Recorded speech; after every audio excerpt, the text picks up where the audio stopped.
A show based on the facts, honesty, the man, the myth, the legend. ChristiTutionalist Joseph M. Leonard. Welcome to ChristiTutionalist Politics Podcast, aka CTP, in association with TheLibertyBeacon.com, and I am your host, Joseph M. Leonard, and that's L-E-N-A-R-D. CTP is your no muss, no fuss, just me, you, and occasional guest type podcast. Really appreciate you tuning in. As Graham Norton would say, let's get on with the show! Hello, everyone. This is a somber introduction. It will be used to my Wednesday, looking at my calendar, November the 13th drop. Behind the scenes, I am recording this now, Sunday, November the 10th. And behind the scenes video, you could see soldiers in the background. Merry Christmas to soldiers everywhere who can't be with their families. Monday, November 11th is, of course, Veterans Day. So whether you're seeing this ahead or after doesn't diminish, hopefully, my thank you to all of you who has indeed served. Now, it's important. I wasn't able to write down notes. I was thinking through this on the way home, driving, so I couldn't take notes. Again, this will be released as a standalone video, but also will be incorporated as an intro segment into the show with Robert Boog that will be talking about Shakespeare. Not related at all to any of this, just saying. So whether any time ahead or any time after is irrelevant. It's important to note, and bear with me, the United States Postal Service delivers packages on Sundays. A USPS guy, a carrier that I know, spoken to many times, just happened to be delivering a package across the street. And so I said hello and whatever, and as he was parting, he wished me a happy Veterans Day. Well, let me make something clear in case if others are confused. I am involved in veterans' causes very much. I wear health tag, not dog tags, but because of the way I dress, sometimes some might say the way I act, they believe that I had served, and I had not. I very much am opposed and call out and will not tolerate stolen valor. So I just wanted to make clear, in case of anyone in this audience mistook, thought I am indeed a veteran when I am not. So thank you to all the veterans out there for having served. And it's also important, I had in my mind, I will put a meme up that I share every military holiday because people conflate the holidays. Armed Forces Day is for those who are serving. Memorial Day is, of course, for those who gave the final full measure, their life. Veterans Day are for those all who have served and living or dead, died of other causes, natural causes, that they would be honored as a veteran, even ex post facto, having their life extinguished by other causes. I just wanted to make sure to share that we honor our veterans, but that we make distinct and know the difference between the holidays. So thank you all for tuning in. If you're watching the standalone video, if you're seeing this or hearing this as part of the Wednesday guest Robert Boog drop, we're going to get on with that segment now, unrelated, other than the fact that this is all being put together the week heading into Veterans Day. Thank you all. Take care. God bless. I know Logan Steakhouse is giving free meals to veterans. So if you are a veteran, they and other places, if you are a veteran, please avail yourself of a free meal. You are owed so much more than that. Thank you all. Take care. God bless, and may God bless America again. Hello, everybody. Welcome to another episode of ChristiTutionalist Politics Podcast, Wednesday midweek drop. If you're on the behind the scenes video, you could see my very, very wrinkled Beyond the Mask theater captain shirt, because we're going to be talking theater. Although this was movie theater, we're going to be talking traditional theater, the stage kind. And joining to me, oh boy, I already can't talk. Joining with me today is Robert the Boogeyman Boog. But seriously, Robert Boog, B-O-O-G. Welcome to the show, Robert. Thanks, Joe. Thanks for having me. Yeah. Well, let's go through the traditional nitty gritty. Let's get the background on, where you were born and raised and where you're living now and all that good stuff before we get into, spoiler alert, Shakespeare. But give us the nitty gritty on the who you are, where you came from, all that good stuff. How many years did you spend in prison? Well, I was born in St. Paul, Minnesota, and I lived there for 10 years. So I was in prison for 10 years, I guess. Now, I'm the fifth child in a family of 9 children. So my dad was a city manager of the city of Plymouth, and my mother caught pneumonia 3 times. And the doctor told her, if you catch it one more time, you're not going to survive. So get the hell out of Dodge. Yeah, we were forced to move out of Minnesota.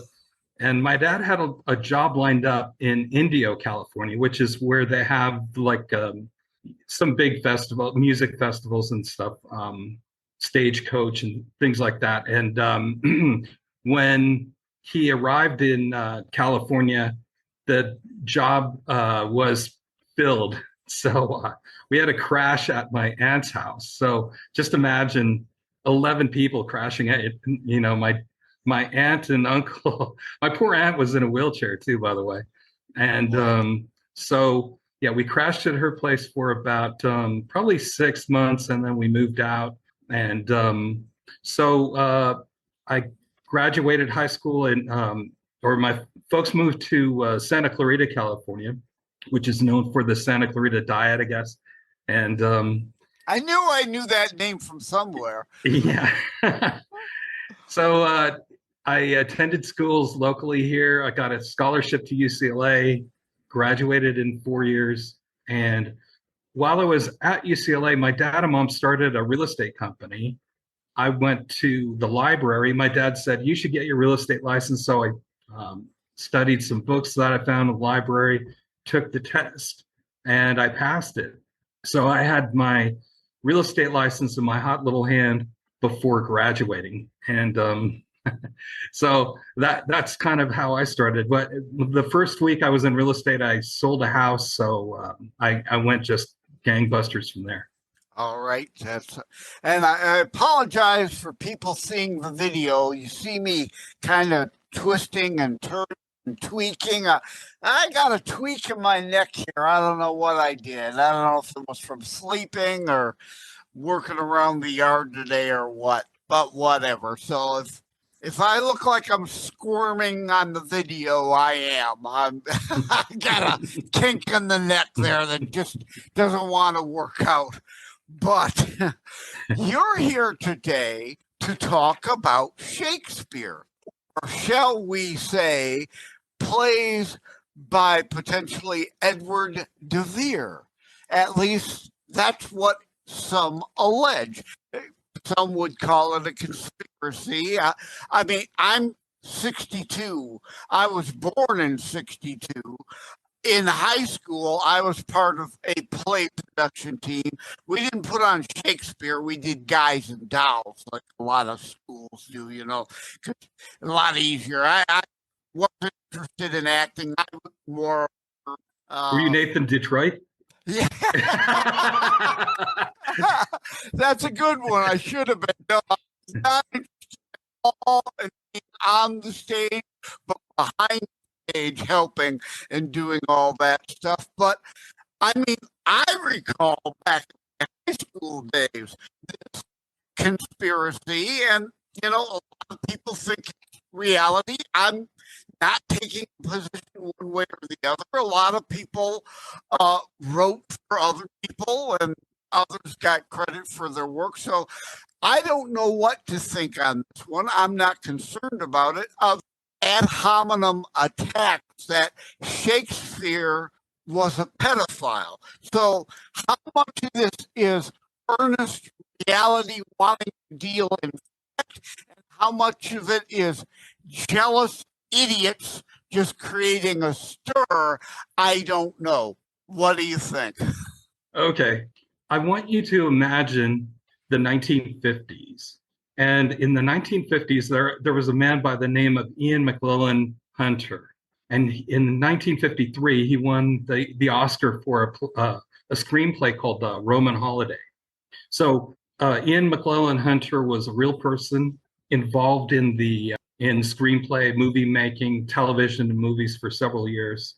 He won the Oscar, so obviously he was a writer, right? But the truth is that he did not write Roman Holiday. It was penned by Dalton Trumbo, and Dalton Trumbo was one of the Hollywood 10. So he had to, he went before Joe McCarthy in the Un-American Committee and admitted that he had been a member of the Communist Party. And McCarthy believed that what he was writing was seditious and he should be, naming other names. And Trumbo refused. He was put in jail for a year and then released. So my belief is that something like this happened. Back in Queen Elizabeth's time, Queen Elizabeth I, we're talking in the 1570s, 1580s. And by the way, in 1581, there was a man by the name of, I think it was John Stumps, something like that. It's kind of an appropriate name because he wrote a pamphlet that said that Queen Elizabeth was too old to have a child. Everybody wanted to know who the next ruler would be, or the monarch after Queen Elizabeth, because she didn't have a child. He said, well, I think she's too old to have a child. And he was dragged out of his bed, brought to the front courtyard, and they lopped off his right hand with a meat cleaver because he had said something that was offensive to the queen. So back then, it was a police state, not unlike the 1950s, where they were looking for writers, playwrights. They wanted to control what people, said. So you couldn't say anything offensive about the queen. No, not much like today. Correct. Same thing. Whole lot of that going on today. So Sure. More things change, the more they stay the same, as the saying goes. Kind of like that. Yes, exactly. So here we have, you kind of wonder, like, why would anyone really put their name on a play like Antony and Cleopatra, where people might assume Cleopatra was Queen Elizabeth and she dies in the play? That would be like stupid. I mean, and the rule was if you imagined the death of a monarch, you could be maimed, imprisoned, or back then their favorite method of killing priests was draw, quarter, and hang them. So they would have 4 horses that, they would tie your limbs to 4 horses, and after they pulled on them, Send them in different directions. They sent them. Then they would gut you. They would slice your innards, set it on fire, and then they would hang you. So while you were dying, you would be smelling the burning flesh of your intestines, basically. So it was a horrible way to die. So who would want that? Nobody. But yet here we have this guy named William Shakespeare So, okay, so I'm one of those people that I'm kind of like a dog on a bone. When something doesn't make sense, it bothers me. And I will keep on, like, until I get a satisfactory kind of explanation, it just, I keep digging or trying to find out, like, what do I think really happened here? Yeah. So that was first, one of the questions, I think one of the first things that bothered me was like in 1601, and I think you saw the movie Anonymous. Right? Yeah, I'm gonna bring that up. Oh, okay, Yep. cool.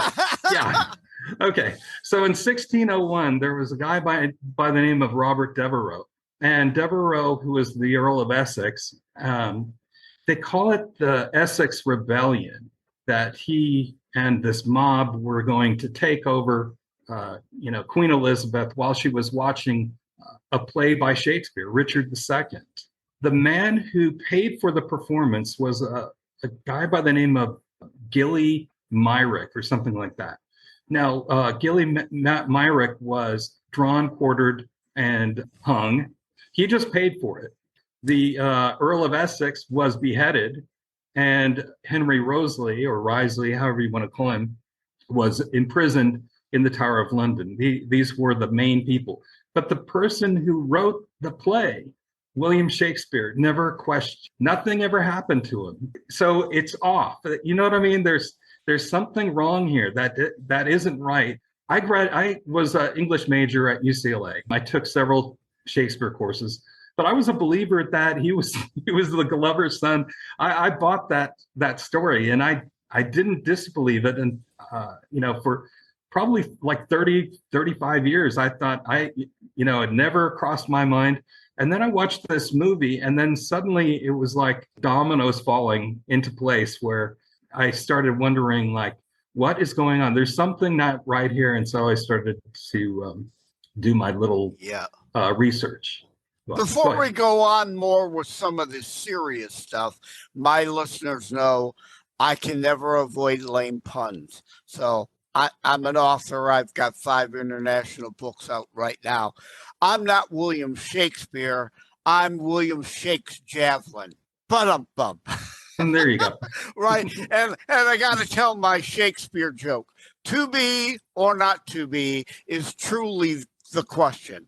Because if it's to be, I got bingo. You did bring up the Anonymous film. Yeah, I definitely want to mention that because, Anonymous is from one of my favorite, if not my favorite director, Roland Emmerich, the guy behind a lot of the blockbusters, over-the-top sci-fi films like Stargate, the Independence Day movies, The Day After Tomorrow, about everything freezing, even though he's not a climate big climate guy, like he said, hey, it's a thing, I can make a movie around it, right? So, because that worries me, like, as an author, people assume what's in the book must be what I believe. And, characters have artificial stances in order to bring together a story, right? And every director doesn't necessarily believe in the man-made climate changes. It always has, always will, goes up, goes down. There's solar flares, there's sunspots, there's the earth wobble and all that stuff, So, but man-made is a whole other thing.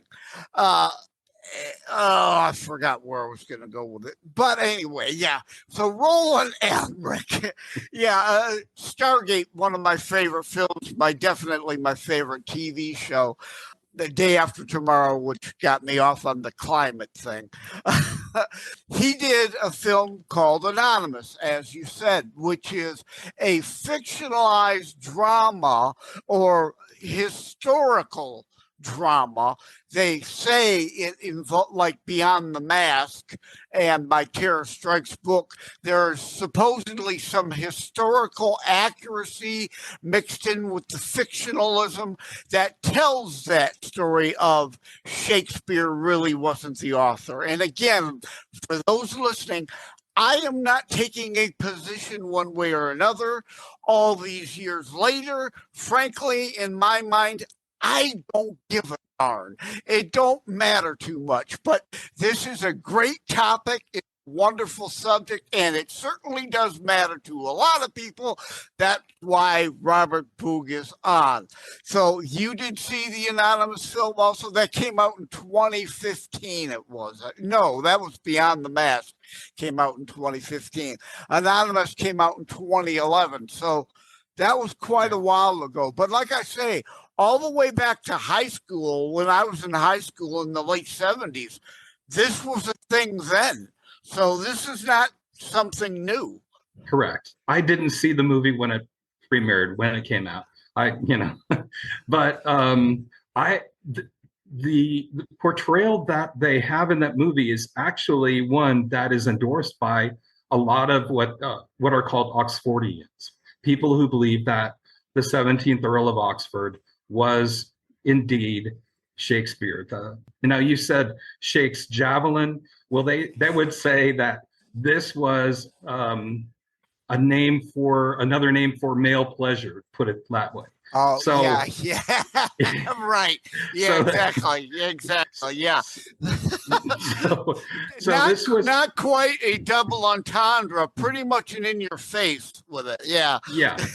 Now, when you look closely, the movie Anonymous follows what is called the Prince Tudor theory, meaning that Queen Elizabeth gave birth to three sons, or two or three sons, Devereux, De Vere, and Henry Rosalie, and that she and Edward de Vere had an affair, and their son was named Henry Rose. I should have said spoiler alert for Anonymous fans, but it's an old film. If they haven't seen it by now, since it came out in 2011, again, by the end of this episode, they kind of know. Right. Direct spoiler or indirect, and I recommend virtually any movie produced by Roland Emmerich. You know what? I really I enjoyed it. I loved the the sets and the action, all the stuff. It was a bit maybe controversial because of the stand that he took about Queen Elizabeth being Edward de Vere's mother, plus being his lover, and so that is pretty wild. I don't subscribe to that particular theory. My belief is that, and I don't discount if anyone believes that this really happened. It could have been, and I don't know. I look more towards the texts. So the thing that I noticed, and this is evidence that has been sitting around for over 400 years. And you can fact check me if you want, but if you have a cell phone, one of the websites that you can go to is a website called shakespeareswords.com. And what they've done is compiled all the words that are in Shakespeare's text. And then if you punch in a word, you will see the modern text and the original text. I think I got into this because there was, in the late 90s, there was a man who claimed that Edward de Vere could not be the author of Shakespeare due to stylometry. And stylometry is a computer analysis of text. And not everybody, but the majority of people said, oh, this solves it once and for all, right? So being like the dog that chews the bone, I have to do it myself to double check, because I'm from real estate. People always tell you exactly what you want to hear, and so you shut up, and then later you say, wait, I thought you said the interest rate was going to be 6.5, and now it's like 7.5 or something. Like, you've got to constantly be on people. I tried to do the stylometry, and when I was doing it, I thought, wait a second, there's the modern text and there's the original text. Which text were they using when they did this analysis? Number one. Yeah, I don't know. In the details of the data, exactly. Modern technology with AI and everything, Boker, who controls the ISBNs for books, and they've got a bunch of subsidiaries, and one of them is called Score It, and they are one where you can upload your book, and it will compare it against millions of books, see who you're most stylistically like. Now, their claim to fame and why they're so good is they were the ones that broke about K. Rowling, and I'm drawing a blank, maybe wrote a book under a nom de plume, and for years it was bestseller book, and everybody, who is this person? We know they're not real. Who is it? And they broke it, and she did eventually admit, yes, she wrote it under that name. I can't remember the book, darn it, and I can't remember the name she wrote it under. But Rowling fans out there should. Yes. What was the name of that book, and what did she pen it under? Do you remember? I don't. I know what you're talking about, though. Yeah. Getting to, right? Yes, we're just both having a mental block here. But other than wanting to be historically accurate and getting things right, and people getting credit where credit is due, what does this matter to us all these years later? That, I think, is the biggest question. Okay, well, that involves like the question, does the truth matter? Does the truth matter? I mean, it does. Yes, it does. It tells us truth and honesty. Yeah, and so we make informed decisions based on what is truthful versus what is just not truthful. I mean, without truth, our communication breaks down because we believe, in something that, is completely false. You were talking about climate change earlier. That could be there. I mean, there are things that we don't really know, but if we knew the truth, then we wouldn't be so worried about it, or we would be able to make rational, informed decisions better when we know the truth. Even though it may harm some people, I think overall, the truth matters. So getting back to what I did when I went into Shakespeare's words, now get this. We know that William Shakespeare used the secretary hand, and this has been confirmed by his signatures. He's got 6 shaky signatures, and I don't even want to go in that mud pile, but people know that he used the secretary hand. And the secretary hand features the J and the Y, right? You can look at the secretary hand alphabet if you want. You can go to Google Images or something, and you'll see that it's prominent. In fact, a lot of people back then, if you remember, they would spell the word king with a Y, K-Y-N-G, because that was the common usage. Now, when you go into shakespeareswords.com, and if you punch in a word with a J, guess what? It doesn't exist. It's kind of weird. And you've got to be saying, like, Romeo and Juliet, come on, he's got to have a J for Juliet, but it's an I.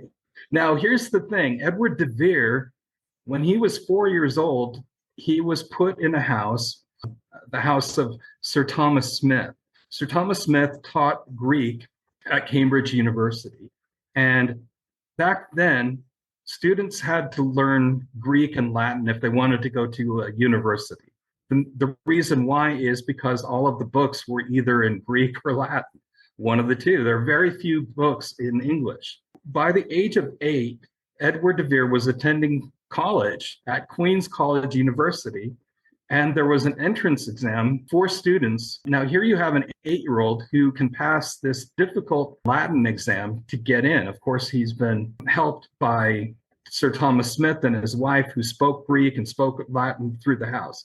Why this is important, and they also spoke Italian too. Why this is important is there is no J in Greek and Latin and Italian.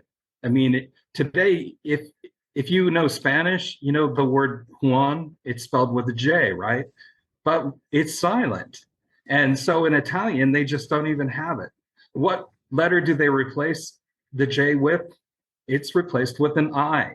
So when you see constantly an I and a J look similar for a reason. in the development of language over time, I would Sorry. Yeah. the alphabet that because of that, the I and the J probably. You broke up a little bit there. I'm sorry. Yeah, you were breaking up a little too. So hopefully the audio won't be too bad. Yeah, but there's also the Y. So if you see like a word, let's say injury, and you're taught, we're taught that William Shakespeare used the secretary hand, so we expect to see a Y in that word. And instead we see an IE. So that's what I mean. There's something off. When you see this constantly, you know that something is not right in Denmark. So that's where I, in my book, that's what I bring up. And this, by the way, this is new. It hasn't been talked about in 400 years. It's like I was the dumb guy who kind of came across it. Instead of writing a long, nonfiction book about I's and Y's, I just made a fictional book where we put William Shakespeare on the stand and ask him questions. So it's through like a time machine using AI technology. And by the way, I went to, in real estate, occasionally I have to go to court, and I went to court, like 3 times since like 2020 or 2020. And I was amazed at how often the judge used Zoom technology. You spend like a half an hour waiting there, and he's talking on the phone, on his laptop to other attorneys, and you're sitting in this courtroom, and it's like you're not even there. He doesn't care. He's got to get these other cases off his docket, I guess. So, but that kind of inspired me. Why don't I just throw it out there? And my idea is that get people talking about something other than religion and politics. Get them looking into this, because the truth does matter. And I think it's a fun subject to, you watch Anonymous, you can have agreements or disagreements with, like I mentioned, I don't think that Edward de Vere was the son of Queen Elizabeth, number one. So I'm different there. I don't believe that they had this love child together. And I could be wrong about that, but that is, what people believe. Well, you read my mind. Unless we have a time machine, we aren't going for certain of these things. We can speculate. We can engage in the discussions and try to present our arguments as best we can evidence them. And it is up to each and every person. Again, I'm not taking a position on this one way or the other.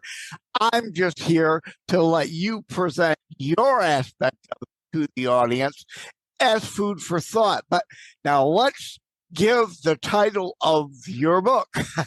Sure. It's called The Trial of William Shakespeare, a Love Story. So the love story actually involves Edward de Vere. And Edward de Vere went to Italy. And what's weird, when you start researching this stuff about Edward de Vere, if you were to take a map of Italy and have, push colored pins into the cities of Shakespeare's plays, you would discover that these are the same places that Edward de Vere visited on his trip to Italy in 1575. Stay with us. We'll be right back. Wham Radio, 1600 AM and 92.7 FM is your conservative flamethrower. Weekdays, Steve Gruber starts things off at 6 a.m. Gruber gives his perspective on the issues of the day. At 9 a.m., Glenn Beck blazes the airwaves with his nationally syndicated program. From noon to 3, it's Dennis Prager. At 3 o'clock, it's Wham's own Tyrone X. On the Edge, Tyrone tells it exactly as he sees it. At 6, it's The Dana Show, your conservative alternative. At 8, don't miss Joe Pags. Weekends are filled with conservative talk as well. Fingers Malloy, Thomas LeDuc, The Abolitionists Roundtable, A Moment of Clarity with Pastor Rick, Your American Heritage with Ed Bondarenka, Dave Janda's Operation Freedom, and Dick Kupke's Trigger Talk. You can even get links to Wham podcasts from Dave, Dick, and of course, Tyrone. All from their pages on our website, whamradio.com. Keep it locked on Wham Radio, 1600 AM and 92.7 FM in southeastern Michigan, and whamradio.com anywhere in the world. Now that's wonderful. Some would argue coincidental evidence. Others would argue that's way beyond coincidental, right? Yeah, and what gets weird too is, okay, so there's a play called The Taming of the Shrew. Okay, and The Taming of the Shrew, which takes place in Pisa. Now, Pisa has, of course, the famous Leaning Tower of Pisa, right? Okay, so I think it's in Act 3, Shakespeare, one of the characters says to the grave citizens of Pisa, something like that. So for years and years, theater directors would have, the crowds that were in this scene have these solemn faces, and because they're grave citizens. Then in like 1980, some professor discovered that the area where Shakespeare was talking about, there was a graveyard. What are the odds that he would, be able to have know about this area? In The Merchant of Venice, Shylock tells Tabula, I think is his name. He says that now so those that counter Edward de Vere say, well, he never really speaks about canals. He was, if he was in Italy, how come there are no canals mentioned in the plays? But if you're under the assumption that Edward de Vere wanted to hide his identity because he didn't want his right hand lopped off, Shylock doesn't say, I'll meet you at the canal. He says, I will meet you at the Rialto. Now, the Rialto is a famous bridge in Italy. It's not on any maps, but it's a well-known marker. And in Romeo and Juliet in Verona, took a walk in the forest west of the city, in the sycamore trees west of the city. And in 2010 or something, this guy wrote a book about trying to find Shakespeare through reading through the lines, and discovered that there was a grove of sycamore trees that were like 400 years old west of the city of Verona, where Shakespeare had mentioned. So when you have these little facts, and the truth is that William Shakespeare never left England because he would have needed written permission to leave the country. That there was a plague then, and the Queen was afraid of having, somebody go to Italy and bringing back the plague to England. It was kind of like 2020 all over again, where it was considered treasonous to leave, and also because part of Italy was owned by Spain, and Spain was, they had the Armada War in 1588. So with William Shakespeare left in 1585, they're trying to say he must have left and come back, but it doesn't make sense. It's like you said, how would he know? It's not like today you can hop on Google Maps, scene development, right? I'm going to write a scene about this, so let me hop on Google Maps and go virtually visit there so I can know what it's like. Exactly. That didn't happen then, unless if he had a time machine and came forward and was using Google Maps. But indeed, at any rate, these are wonderful, thoughtful, laid out your head logic, reason, common sense, and you're trying to present that. Some will agree with it, some will not, but now got the chance to think about it more. They've heard more about it. They've got a chance now to go check out your book, The Trial of William Shakespeare, A Love Story. Now, do you have a website? I do. It's robertbooth.com, but you can look up my name and you can find me on Amazon.com. Of course. And also YouTube. I actually wrote a couple songs. That's kind of like a hobby of mine. One song that I wrote actually had like 30,000 downloads. So in 1 month. And so that was like a kind of a wild kind of thing. I wrote, my father was Ted Leonard Jr. He was the founder of Ted Leonard Jr. and the Polka Games. You can still find their 3 albums. If you got an 8-track player, you could get a copy of their 8-track pretty cheap these days. I dabbled in music too, long before the internet came along. I never got a record deal, so I went on to be author rather than a recording artist. So I hear you. I've thought about maybe one of these days I really should try to dig up the old reel-to-reel tapes that my music is on and digitize it and put it up. So thank you, Robert Boog, for coming on. I try to keep my shows around 30 minutes for your people. Is what I call the water attention span. They just give me the sound bite, but that could be out of context or it doesn't tell the whole story. Give me the headline. Well, the headline can be deceptive. You've got to go into the details, and for more details, people can read your book and read to you through your book. Thank you for coming on today. I appreciate it. Thank you, Joe. Thanks for having me. Hey, gang, a brief interruption in the show about Christmas giving, kind of, sort of, or to ask, are you a coffee drinker? What about other coffee drinkers you know? It's indeed Christmas giving time, Hanukkah giving time. Again, I want to ask you, those coffee drinkers on your gift giving list, socks that'll get put in a drawer, they forgot you gave them, a tie or a shirt that'll end up buried in the back of the closet, they forgot you gave them. How about something useful like Blackout Coffee? Yes, I am partnering with Blackout Coffee. You can use promo code JOSEL20, Joseph for Joseph, L20 for 20% off. JOSEL20 promo code. Or better yet, I've created a shortcut, tinyurl.com/blackoutcoffees. And of course, Blackout Coffees all run together as one word, not 3 separate words. So again, tinyurl.com. I love using their shortcut services /Blackout Coffees.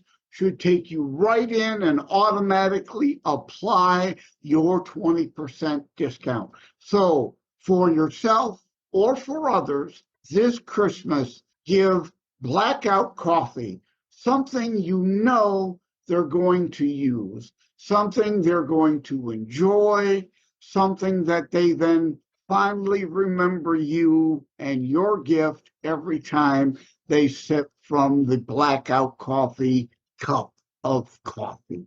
Thank you all. Take care. God bless. Merry Christmas.